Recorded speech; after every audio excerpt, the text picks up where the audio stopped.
Hello, everyone. I am so excited today to share my friend Lauren McComb with you. She has dedicated her entire life to fitness for women, and she's had such experience with so many different ways for people to keep fit and motivated in life. And I just thought she would really have a lot of insight to share on how we can go about finding the right plan for us, because there's so many different ways that you can work out these days, and it's hard to stick to it. And I think that it's really good to talk to somebody who knows what they're talking about in that field and can guide us as women. So Lauren McComb, thank you so much for being here, and you've got the floor.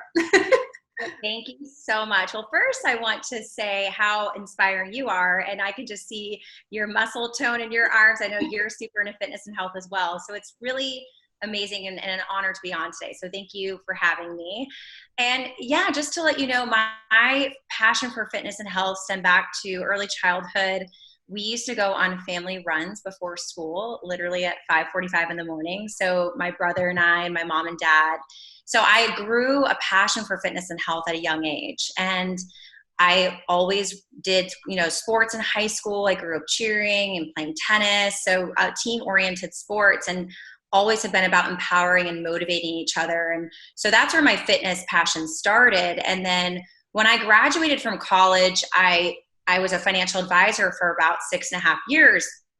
So I'm about being physically fit, financially fit, and mentally fit. But I just knew I wanted to do something, not wearing a suit every day and being, at a desk, even though I loved the relationships and the connections I made with my clients and, guiding them on their financial journey. I was like, I really want to wear active wear all day long and, motivate people to reach their goals with fitness and health. And, a workout came to my attention that I grew passionate about and decided to open up multiple locations called Pure Barre. So I would say my true passion to inspire others and guide them on their journey of fitness came from Pure Barre. And it's a combination of Pilates, yoga, and strength training all into one.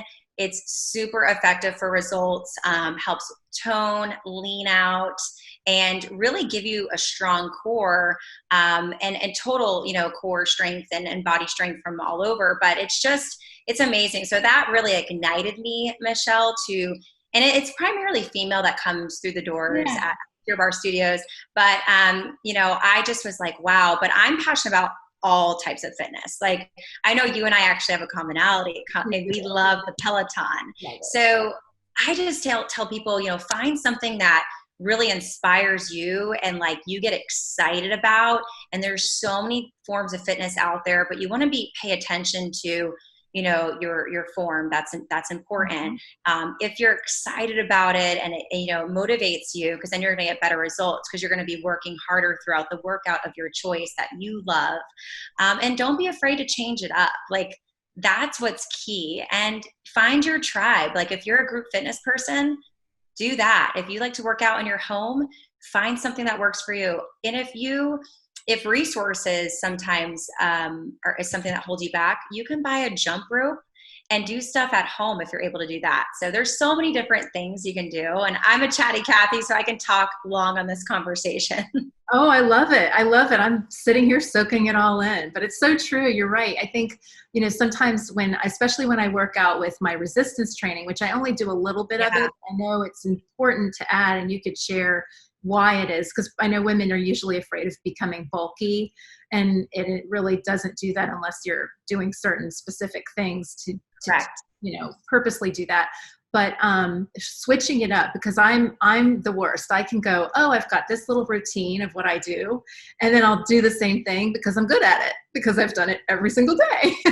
So switching it up and giving your muscles a little bit of a challenge is really good. And resistance training is a great thing to do too. Can you share a little bit about why adding a little bit of that is good?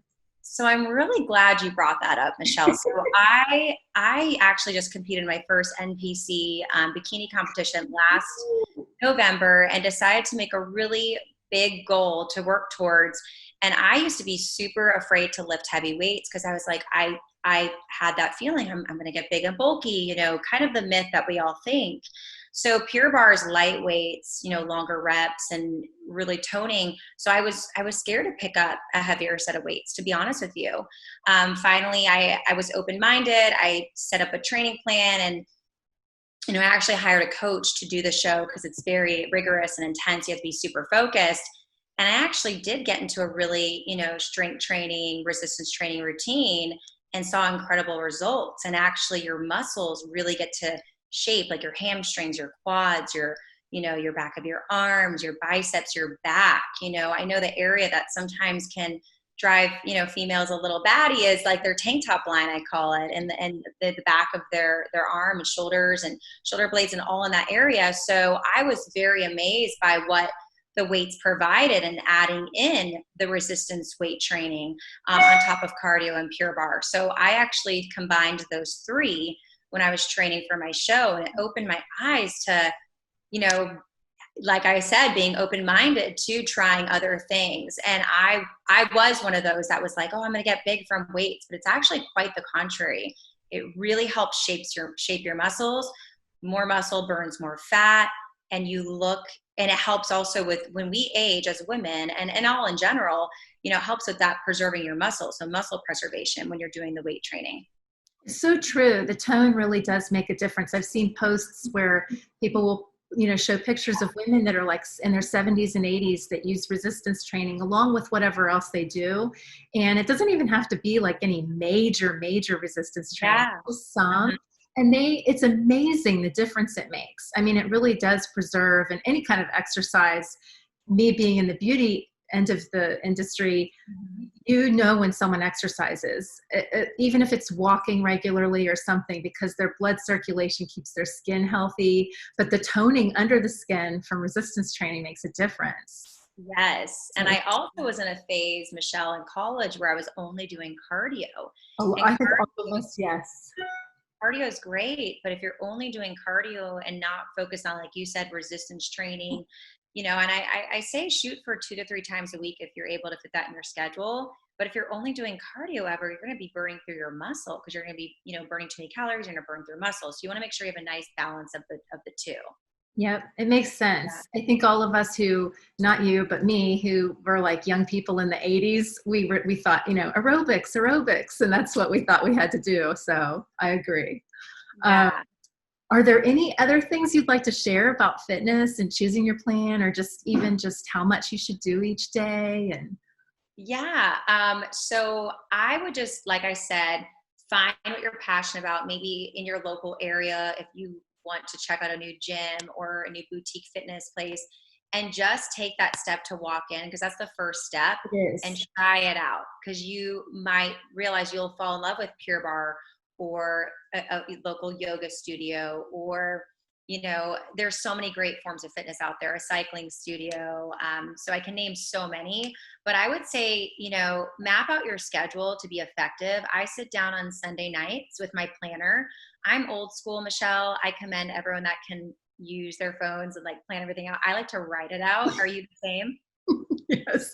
I have to see it. I have to see it like all out, and I try to do the computer I can't. Yeah. Same. So I write it out and I schedule out my week, because I'm telling you, if you schedule it out, you're 90% more likely to follow through with it. Absolutely. And you make the time for it. So priorities never come in conflict. So if you make your fitness and health a priority, it's going to happen. Okay. So that's a really great plan to keep in mind then. So I'm doing it right with the Peloton. Now I just have to make sure that I only do, because it's hard. Sometimes I want to add every single day a little bit of resistance training, but it sounds like it's better to do maybe like 3 times a week a little bit of resistance training in addition. Is that what you're saying? Yeah. So I do about anywhere from 3 to 4 times a week. I really aim for 4 times a week, and it doesn't have to be for a whole hour when you're doing your resistance training. I usually can fit it in anywhere from like 30 to 45 minutes. So maybe pick, if you're doing back and buys, you pick a few exercises of each. If you're doing shoulders, if you're, you want to break it down into body parts. Last night I did legs. I added some glutes in there. So it's just really depending on what you're doing. When I do Pure Barre, it's anywhere from a 45-minute class in Power, which is our cardio centric, or a 50-minute Pure Barre Classic, or Empower or Reform class, which is Pilates. So there's Classic, Reform, which is Pilates, and then Empower, which is the cardio-centric. So that's kind of how I map it out. Oh, that's a good idea. I'll have to put it on paper because that's what I like to do. Yeah, I like to write it in, schedule it in. I love it. And it is true too. Once you start doing it, first of all, if you're choosing to go to a public place to work out, you always think everybody's looking at you, and they're not, because they're too worried about themselves too. So, yeah. It's like, you don't need to be intimidated about thinking everybody's looking at you. That was always my thing. Yeah, I love that you brought that up. I mean, you really, it's community driven. A lot of the fitness places I've been to. So focus on that. Like, who are you going to meet? Maybe you have a similar story. Maybe you have a goal to lose 20 pounds or to tone up, or to, set a personal goal for yourself of, just getting back into fitness. Or maybe you've never worked out, and you're getting into a routine. Whatever your goal is, think about someone else you can meet when you walk through those studio doors and how it impact and change your life. It's true, because everybody there is there for the same reason. They're trying to improve something, and stay healthy. So it's a good thing. And then once it becomes a habit, I mean, I had to take 3 days off of exercising because I had my hormones pellet put in. And so it was killing me not to exercise for 3 days, because it's my habit now. Every morning I get up first thing. And so it's a really positive thing to have in your life, because it's a nice way to start the day. Instrumental. And one tip I'll share, Michelle, because I actually dealt with a back injury about 6 weeks ago, and I realized I wasn't stretching enough. So make sure you listen to your body, especially if you're going to incorporate weight training in. Make sure you're stretching properly. And really, even before bed, I encourage you to set aside maybe 10 minutes every night before you get into bed and just stretch, whether maybe you're watching a TV show, listening to a podcast, and maximizing that and doing stretching while you're doing one or the other, because that will be important also to keep your muscles healthy. That's so strong. I mean, it's so smart, because I did recently start consciously stretching more, because I know I used to always complain that I don't. But a great idea to do it in the evening too, when you're just doing something that, you don't have to concentrate on. You can really stretch at the same time and get a little extra in. Probably water intake. A lot don't know this, Michelle, but you want to take your body weight and divide it in half and make sure you're getting that many ounces of water at a minimum per day. So that's key. And that will also help keep your whole body healthy, your immune system. Does that include iced tea and things like that? I mean, not sugary iced tea, but just iced tea? I mean, not unsweetened, like you said. I know there's a lot of water in that, so you can, but I actually don't include anything other but water. So I'm trying to cheat already. Water. No, you're good. Okay. But yeah, I mean, I just aim for that. And I try to get it in before 3 p.m. So then it's like, you're not up all night? Yeah. It's a great tip. I like that one. Okay. My goal is before 3 p.m. Okay. Yes. Well, thank you so much, Lauren. This is so helpful, and I'm sure people have really gained a lot from hearing all of this input. And again, I'll put your contact information if anyone is interested in learning more about all of the things that you're a wealth of information with. And I so appreciate it. Thank you so much. I appreciate you, friend, and thank you so much. And you're a true inspiration. You're awesome. Thank you. You are too. Thank you.